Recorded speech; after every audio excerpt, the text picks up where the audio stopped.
Suddenly Not So Casual, Week 6, October 17, 2021, Sunday. It is Sharky Waters Nation, 9 words of lifestyle, right? Get out of the water. It is Jay Money, it is Money, it is Guns Picks. It is the 2021 NFL Leaderboard Competition Show, sponsored by GPO Lock and Capper Collective. Welcome to the show. We're hyped to be here. We couldn't be more thrilled to do this at a beautiful 10:42 a.m. Eastern hour. Jay Money getting the beard going. I'm getting the beard going. Guns Picks is putting on the fake beard later at 4 o'clock for the Patriots game today, and it is certified indisputably impossibly going down. Jay Money is Money. How are you feeling on a suddenly not so casual 7-point sharp Sunday? Man, I'm doing good, man. Chilled out. Hey, life is good, man. We still here breathing, so it's not a lot that we can complain about, to be honest with you. Everything's going good. What about you, Guns? Everything cool with you? Man, everything's good. We had a lovely Saturday. Moving on to the Sunday slate. There are a lot of good spots to be taken. I can't wait to get this week started. How you feeling, Shark? Excellent. And in a business mood this morning. Consensus plays from the competition. We have an interesting dynamic here. The top play in the competition, Dallas minus 3.5, potentially the most public play on the board. Tail at will, fade at will. Second play, Cleveland minus 3.5. Not a CLV play there, obviously, but potentially a very sharp angle. Top player in the competition, bet with a champ, Dallas minus 3.5, Cleveland minus 3.5. Baz, our man, Tennessee plus 5.5, Minnesota, Carolina over 45.5. My top play, 1 o'clock, Soldier Field, Chicago Bears plus 6. Why? We look at what's happening here with Green Bay. Green Bay last week covered or pushed in overtime against Cincinnati, depending on the line you got. There was a 2.5 out there late. I pushed. Cincinnati could have won the game. They had a fourth down deep in plus territory in overtime, didn't kick a field goal, analytics, overtime, yada, yada, yada. Of course, Green Bay does come and win the game 25-22 on a Crosby walk-off. But if you look at what's going on here, off of week 1, an awful performance by Green Bay, they've been very good ATS ever since. They have covered or pushed all but every game since. And in the last 3 road environments, the last 2 road environments, they have functioned very well, but they're teetering on the edge. Again, an overtime game, and they did backdoor San Francisco on Sunday Night Football a few weeks ago, 30-28. And if you look at what Chicago's doing here, Chicago's actually slightly better than people think. Justin Fields, of course, a rookie quarterback, but they are 2-0 at home against the spread. They did beat Cincinnati outright. They blew out the Lions. And one final point here, you do get a double revenge game.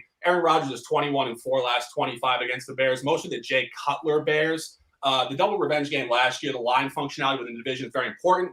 Green Bay did lay 6 points in Soldier Field and beat them by 20. The line opened up at minus 4.5. When you beat them by 20 on a 6 and it comes against both the line and the outcome, sharp look, top play at 1 o'clock per the Shark, Chicago plus 6. Guns. Baltimore Ravens are hosting the LA Chargers, traveling to the East Coast off a very hot sequence themselves. An official play, I believe. Yeah, this is going to be my top play today on the leaderboard. Now, you got to look at the dynamic. Baltimore coming off a comeback of sorts against Indianapolis, not covering the spread, but no, they didn't cover the spread in that game. So winning in overtime, Lamar Jackson has really converted the offense into a passing team instead of that dynamic running team. I mean, they were held to 86 yards rushing, which I thought that was kind of an interesting point against the Colts. Chargers, their defense is just bad. Their offense is basically keeping them into games. And you got to look at what they did against Cleveland last week. They gave up 531 yards of total offense to Cleveland. Of course, that was a really high-scoring game, 230 on the ground. I think what's going to happen here is, you got LA Chargers going across a bunch of time zones, going to play a really good, kind of hot Baltimore team off a short rest. But I like the spot here. The minus 2.5 makes sense to me. Give me Baltimore as the play. Yeah. Any comments on this one, Jay? Yeah, I would lean Baltimore. I don't have official play on this one. I know that the Colts have a really good run defense. You know what I'm saying? So they pretty much stack the box with 8 guys and make sure that they made Lamar Jackson pass the ball. He had the most passing yards for Ravens there. It set some history for those guys. So he's starting to throw the ball. That's scary when they already know how to run. They can choose to run at any point. So I must say, I couldn't talk you out of Ravens here, especially at that key number of 2.5, my guys. Heavy lean to Ravens there for me. I don't have any play on it though. Yeah. Jumping off of both of your comments, professional scaling at its finest. I'm also playing Baltimore -2.5. And we talk about this all the time, and I keep saying the same things on record because they apply to all sports and they apply to the same dynamic. Home game 2. Baltimore came back on Monday Night Football off a road trip, and they were horrendous, particularly in the first half. They found their life very, very late in that game. Very fortunate to win that game outright in overtime. Now you get the second home game. They're comfortable. They've been hanging out with their wives, their kids, their dogs. I'm sure Jay has his dog on his lap right now. We love dogs and people. And ultimately, I think this is going to be in their comfort zone. And they do catch the Chargers, who are on a 3-0 winning streak. They beat down the Chiefs. They have a couple really impressive wins, obviously beating the Browns last week, 47-42. This is just a tough travel point. And comically, interestingly enough, the Ravens are averaging the most yards per game in the league. This is not your 2013 Ray Lewis defensive Ravens. This is a totally different team. Lamar Jackson is throwing the ball at will. I think it's going to be a wide open game, but I do think Baltimore Ravens do get there on a -2.5 figure. Next one. Real quick. You also have the Chargers coming from cross country as well, early start game. That also bodes well for the home team and for the Ravens with that big win could catapult them. Lamar Jackson talked about it like this is a big win for us, big for our confidence as well. Mm-hmm. LA going cross country to Baltimore, early start. Ravens are nothing for sure. I may play it small with you guys for sure. Absolutely. Yeah, I completely agree. Yeah, and staying at 1 o'clock, not wasting any time. Jay Money and I were off the record. Of course, we are on the record now. A really interesting dynamic going on here in Detroit. An 0-5 Lions team, 0-2 at home. But again, we're not capping the money line. We're capping the spread. They have shown some signs of decent ATS functionality. The Bengals come in here again off a demoralizing yet very competitive loss to Aaron Rodgers at home. Jay, comments on this one? Yeah, man, I hadn't played the Lions yet. I'm just waiting for the line to go up. I know a lot of people are super high on the Bengals, and it's not that they're a bad team. I look at them like an average Joe type of team, looking at not Joe Burrow or whatever, or Mixon. But regardless, you look at the way that both teams lost the last game. You see what I'm saying? So the Lions lost in heartbreak fashion. You see their coach crying after the game, and it's tough because it's two different types of ways to look at it. Obviously, it's a letdown, but like he's showing emotion. He's showing like we want this shit bad. They haven't got a win so far in the season. They're playing another home game here. They're catching points. The Bengals, in my opinion, you want to bet on them maybe at the house on the road, a little bit shaky. Like I say, they came off a tough loss as well, but there is room for the Lions to lose this game and still cover. I think they're going to win the game. I see the team. I think that they'll want this game even more without them not having to win yet. I heavy lean to the Lions plus 3.5. Plus the floor. I'm pretty sure I will sprinkle on it before game time. I'm just gonna wait till the last second because I know my local just gonna bump it up. But I'm in the business of fading the Bengals today on the road. I like the Lions at the house to get their first win. Someone talk me out of it, please. I couldn't talk you off it. And Guns, I'll throw it to you in a half second. I just have a small comment here. A really good corollary point I like to fading the Bengals is how they function on the road in week 2 at Chicago. They were terrible. It was 20-3 in the fourth quarter. They tried to backdoor. They were nowhere near a cover there. And ultimately, that was the same environment. In week 1, they had played an NFC North team in overtime.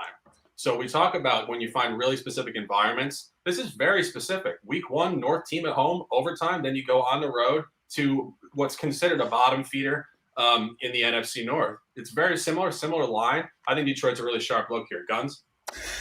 Yeah, I consider Detroit more of a turf team, and I think that kind of showed in their previous matchups here. So, like, you saw how they played at Minnesota. They played really well. They played spot on. They got a couple lucky breaks, getting that fumbles, getting the score, and they've just been flirting with a win the last 3 weeks. Granted, they didn't play well against Chicago. A 66-yard field goal off the post and through, and then you get when kickers aren't making kicks last week, Minnesota decides to make a long field goal to end it for them. You see the coach crying, you can see the passion with it. They got the right coach in that spot, and I think the team really plays off of him well. They're really due for a win. And I had to go look because I don't remember a time where I've ever seen the Cincinnati Bengals as a road favorite.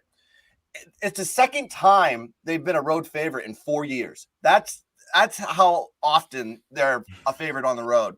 5-10-1 against the spread versus NFC opponents too for Cincinnati. If you want to look at that, I just think Detroit's overdue for a win. I bought him at 4 on Tuesday just because I thought the line would drop, and I think it has. Mm-hmm.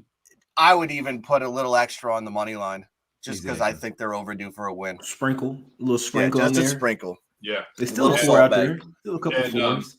Before we segue out, just a general comment. The boards the past few weeks have been a public present.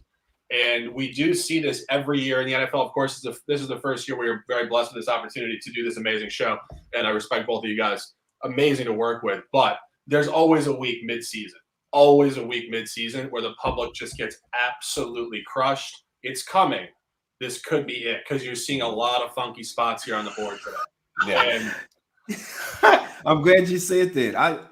I think the Lions cover, man. I think, like you say, a lot of those public Joe spots today, man. No offense to anyone or their plays. We hope everybody cash. But like me personally, I always like being on the sharp side. But let's get to it. Let's get to some more games. Okay, yeah, definitely like the Lions +3. I know my locals gonna give me at least +4. I'm putting some on it. It is what it is. I like the Lions to win this game. I'm taking the points. It is what it is.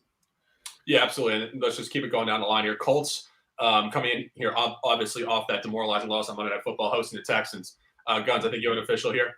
Yeah, this is my 1 unit play, one of my top 4 picks. I actually took Indy -10 in this spot, and I think it's a testament because I had to look at the total too. The total's kind of low. It's like sitting at like 43, 44 from what I'm seeing, and then you got a -10. And I always look for those spots when I'm betting college. Like you look at Georgia. Georgia always has these fat lines but low totals. It's just a testament to say, I don't think the other the books are just basically telling you, I don't think the Texans are going to score. Right. And that's pretty much – I mean, I think they balled out last week versus the Patriots. They got a few lucky breaks on some passes in the secondary, long plays. I don't look at that as a testament to their offense doing a turnaround. I just think they got lucky on a couple plays to get those scores. And then they just completely fell apart in the second half and allowed the Patriots to come back, get the win, field goal. That's it. I think that's demoralizing going into the next week. And then you have Indy coming off they played so good against Baltimore. It really showed what that team's doing well. Going into this week, they're hungry for a win. I think they're going to blow the doors off the Texans. So I'll take the -10. I don't care. I think it's going to be a contrarian favorite, which is kind of odd, but I'll take it. I don't think the public will believe that Indy can cover this one. Yeah, and jumping off that, I just look at it, zooming completely out.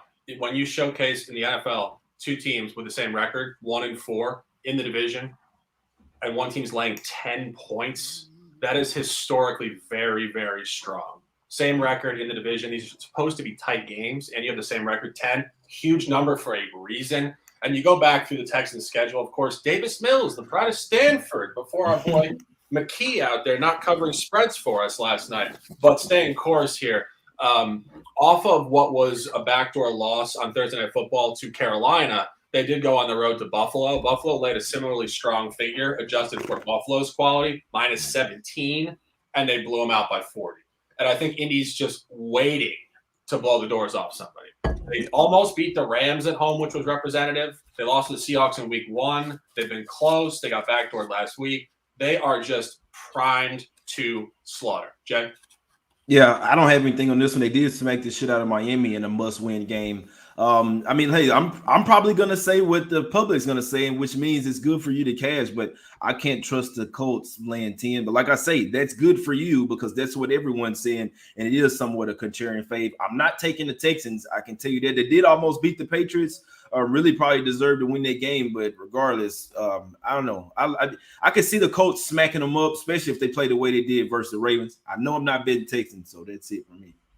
Yeah, and keep it moving. Obviously, along that public idea, we go to the ultimate public spot in the last 3 or 4 years in the sport. I give you 2 words: Patrick Mahomes. Chiefs are 2-3 in a campaign. They come in here off a really pathetic loss, a loss that was kind of expected. I think that people thought Buffalo would come in here and double revenge them, but the way it went down was really brutal. Buffalo was in complete control the whole game.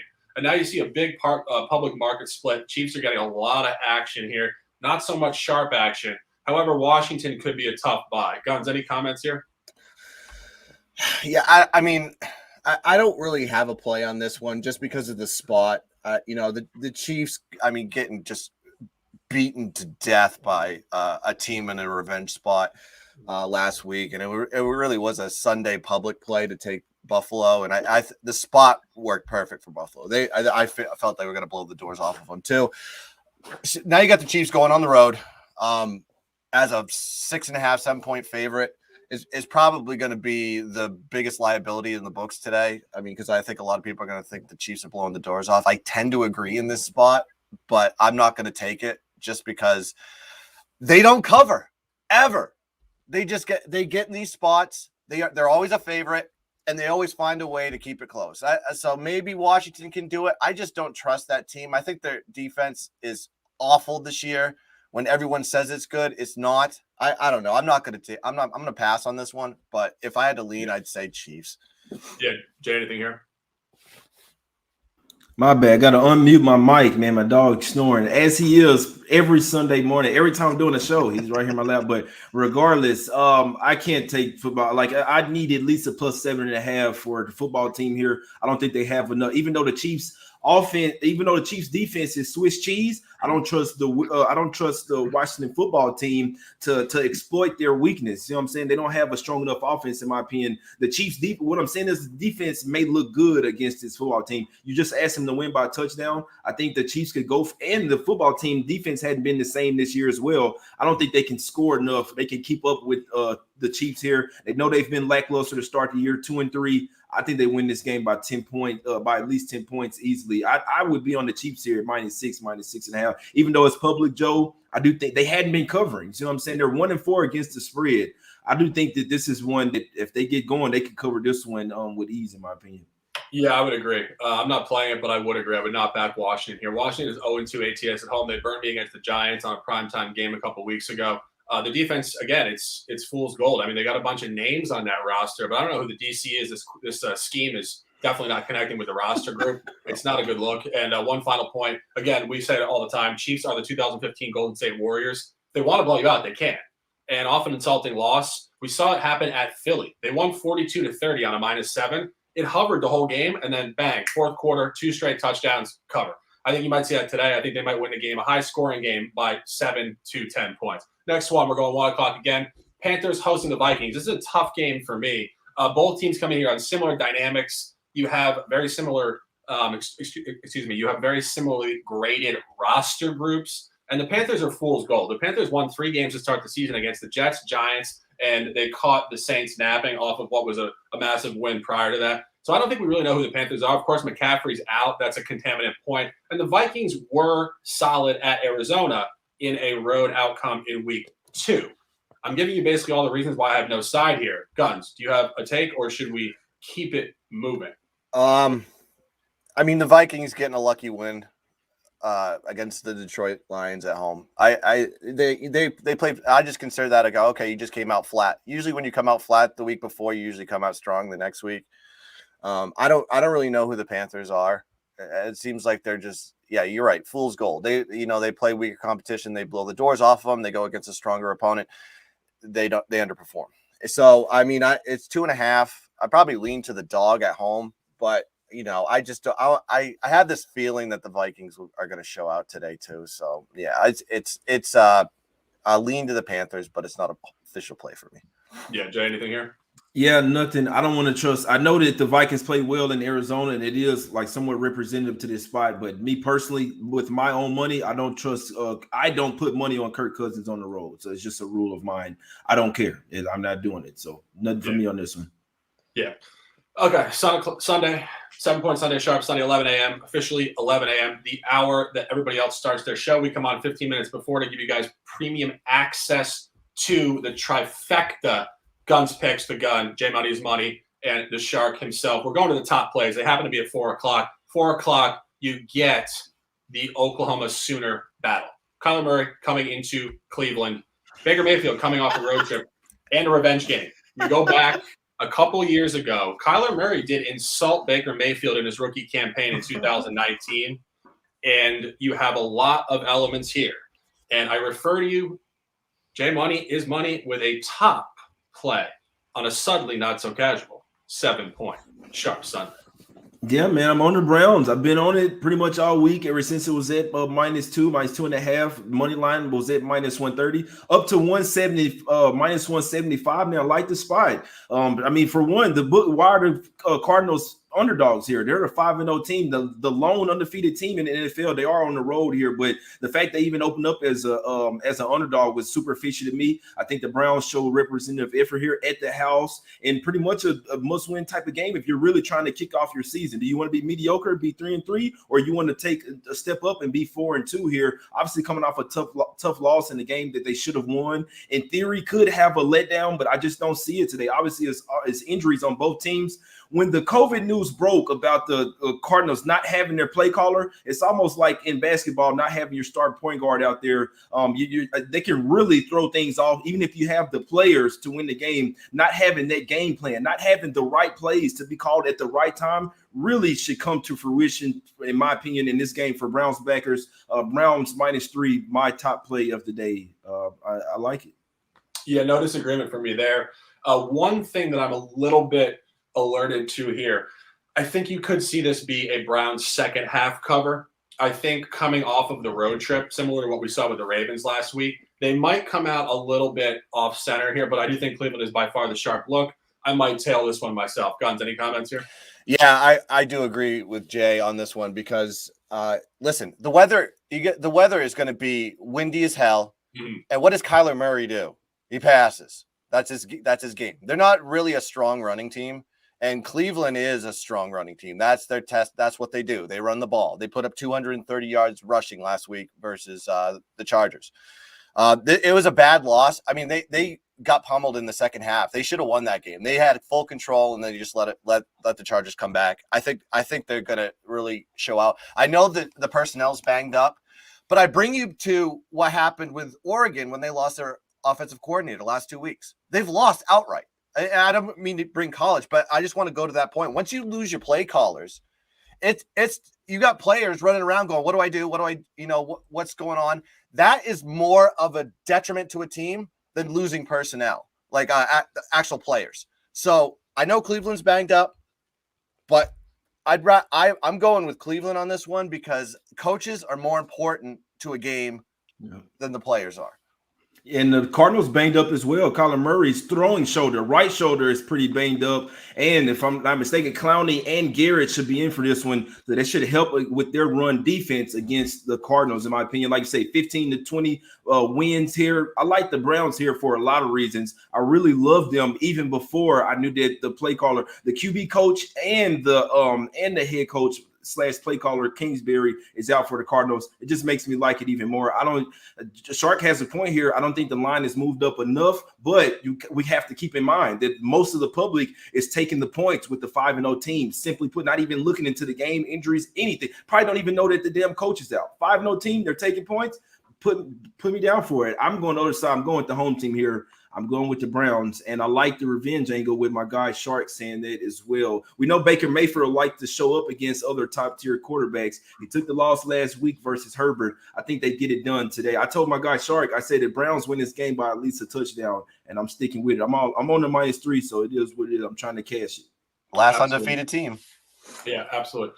And speaking of the coach mattering more than the players, we go 4:25 p.m. national game, Cowboys at Patriots. The first time I'm able to wear a buy hat on the NFL broadcast. We are buying the New England Patriots today, and we are doing it for good reason. The Dallas Cowboys are 5-0 ATS on the season. So we just talked about fading a 5-0 straight-up team. Now we're fading a 5-0 ATS team. And personally, I think 5-0 ATS is equally, if not more impressive than being 5-0 straight up. So I think we're fading an even more aggressive environment here. And they've covered in all formats: home games, away games, contenders, non-contenders. And I draw you back to the two covers early season. We are obviously getting towards the middle of the season. Week 1 at the Bucks as a 9.5-point dog cover. Week 2 at Chargers as a 3-point dog. So we talk about environmental shift. Now they have to lay points on the road. This is a tough buy for Dallas at this 5-0 clip, laying points to a Patriots team that definitely did lay down last week to Houston on the road. They played a really poor game. They were very fortunate to backdoor it. And one final point, look at what the Patriots did when Tom Brady came in there on Sunday Night Football 2 weeks ago. They showed up. They played defensive style ball. They sucked the life out of the game. They lost by 2 points. And it was a tight, brutal game to watch. Dallas wants to pace you. They want to score 35 points a game.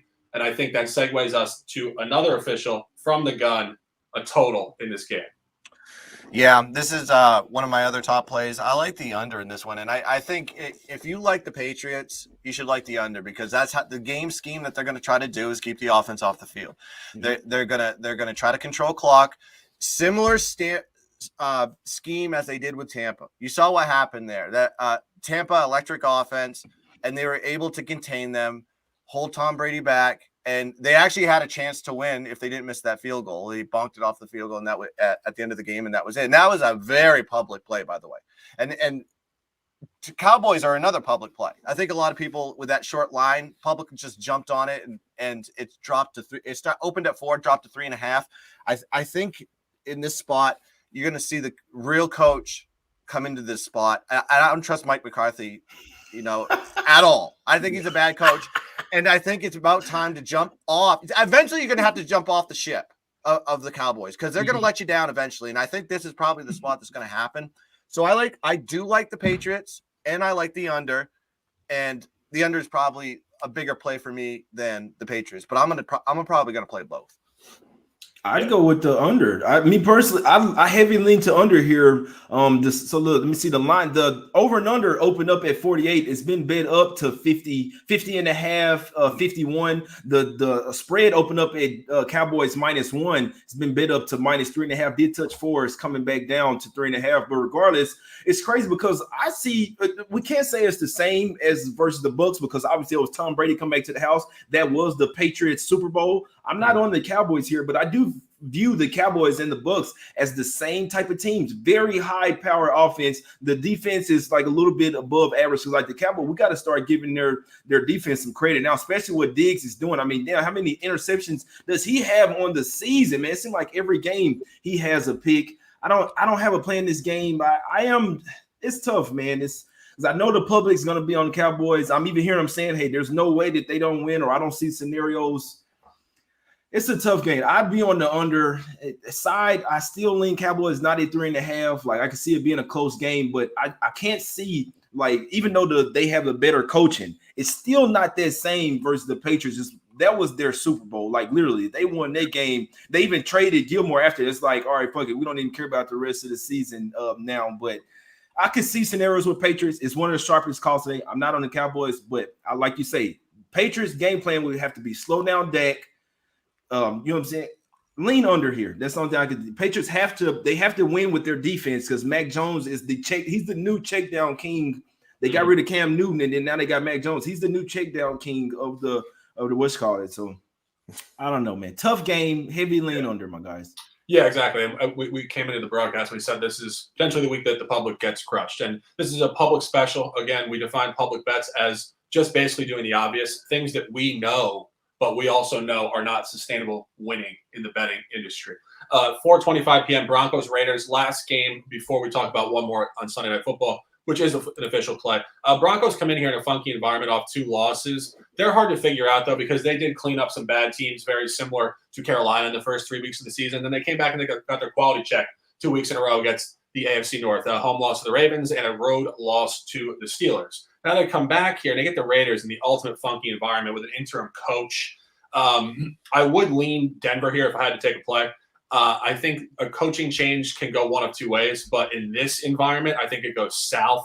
I think this is going to be a weird environment in the locker room. Mm-hmm. Also, this interim coach, Rich Brasicia or something, I looked into him a little psychologically. He's been an assistant coach for 20 years. He's a special teams guy. Just listening to him talk, and you guys know I talk about psychology, he doesn't strike me as a leader of men. Oftentimes, the assistant coach is the assistant coach for a reason.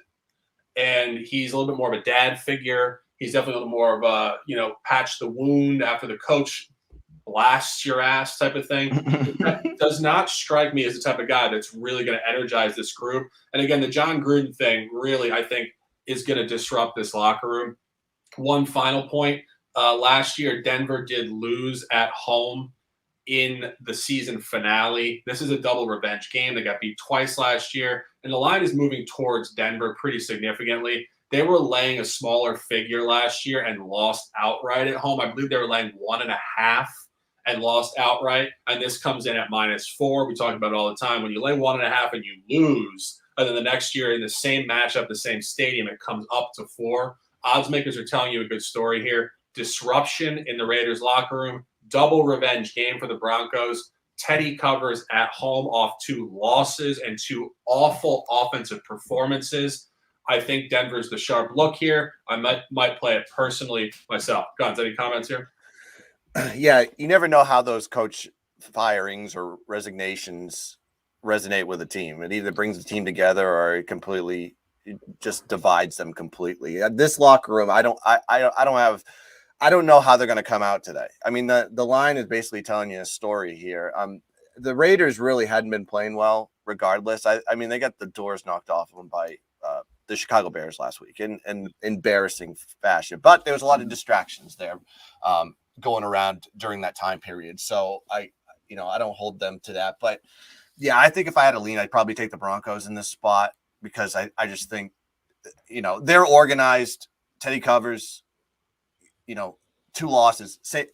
All your points were spot on. I can't take the Raiders. It would be Broncos or pass.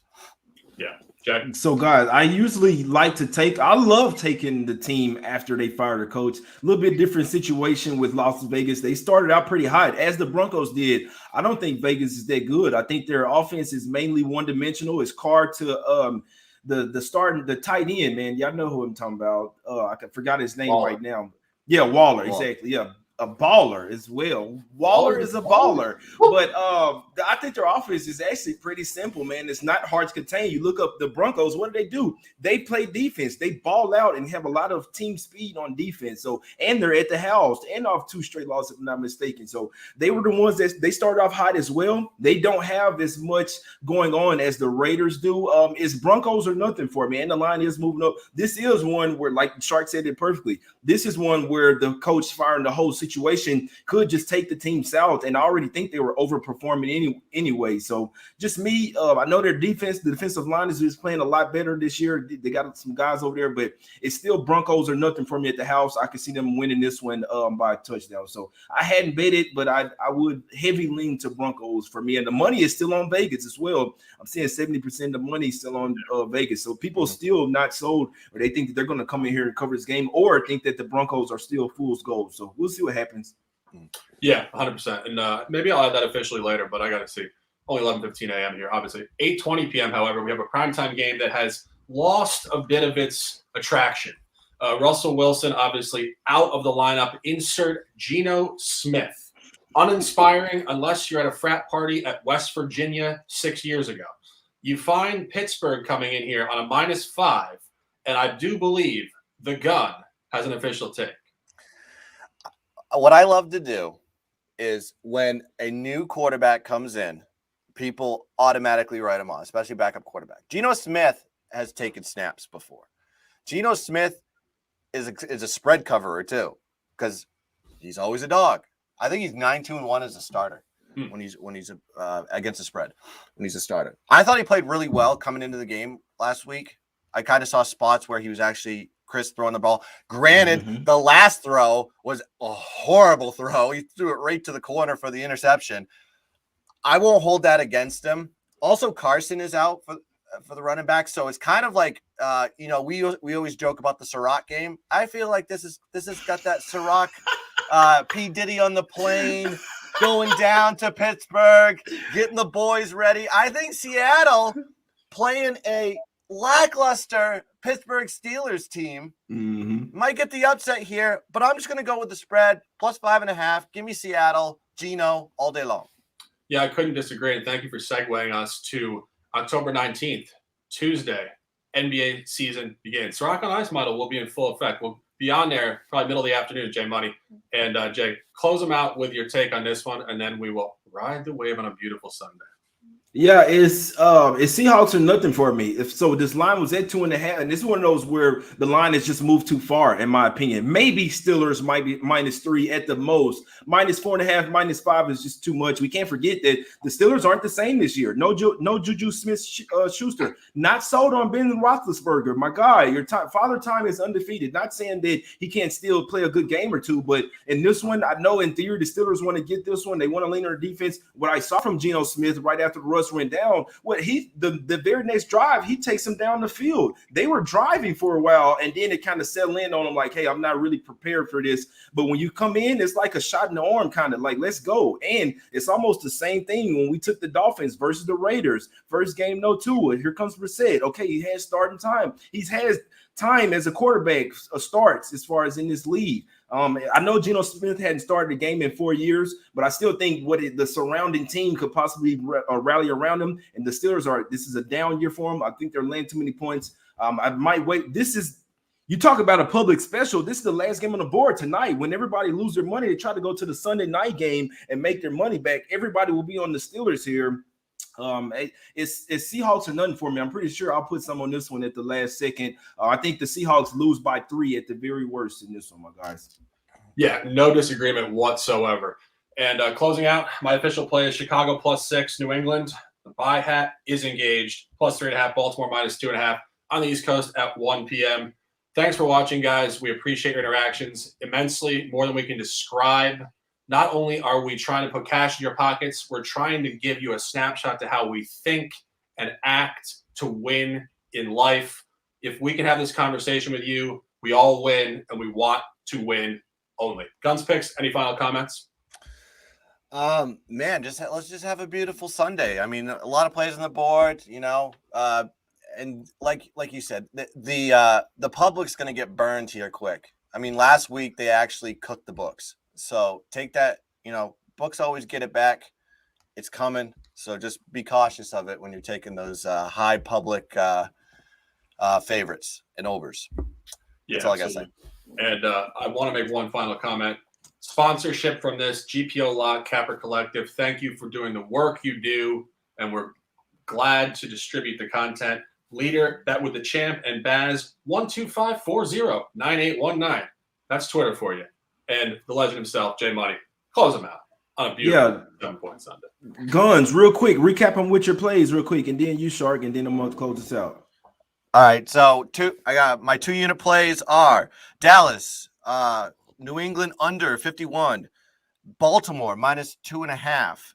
My 1-unit plays, Seattle +5.5, and Indianapolis -10. Those are my top 4.